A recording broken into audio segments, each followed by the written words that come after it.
For decades, scientists have been struggling to explain why temperatures in the sun's outer atmosphere, the corona, reach mind-blowing temperatures of over 1.8 million degrees Fahrenheit. The sun's surface has only about 10,000 degrees Fahrenheit, and with the corona farther away from the source of the heat inside the star, the outer atmosphere should, in fact, be cooler.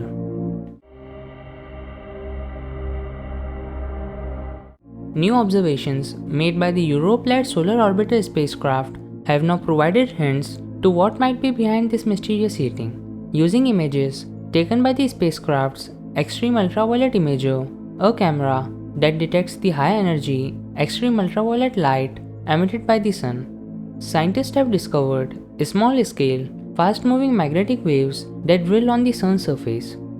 These fast oscillating waves produce so much energy, according to latest calculations, that they could explain the coronal heating. Scientists have previously detected slower magnetic waves, but those didn't seem to produce enough energy to explain the enormous temperature difference between the sun's surface and the outer atmosphere. Over the past 80 years, astrophysicists have tried to solve this problem, and now more and more evidence is emerging that the corona can be heated by magnetic waves. The newly discovered structures can be seen in a video sequence captured by the EUI instrument in October last year. Each of the magnetic oscillations, highlighted in blue and red rectangles, is less than 6,200 miles. For context, the solar disk measures 864,000 miles in diameter. Solar Orbiter, launched in February 2020, takes the closest images of the star at the center of our solar system.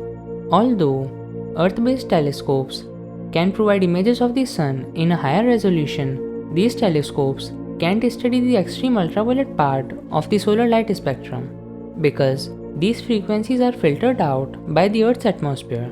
Ground-based telescopes, therefore, don't see many of the key phenomena driving the sun's behavior. Solar Orbiter, which makes regular approaches to less than 48 million miles from the sun, doesn't have those issues.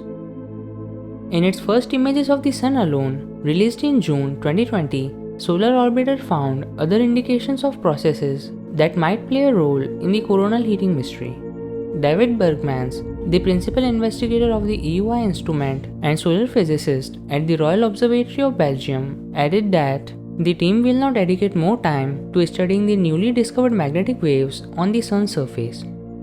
Since the results indicated a key role for fast oscillations in coronal heating, they will devote much more attention to the challenge of discovering higher frequency magnetic waves with EUI.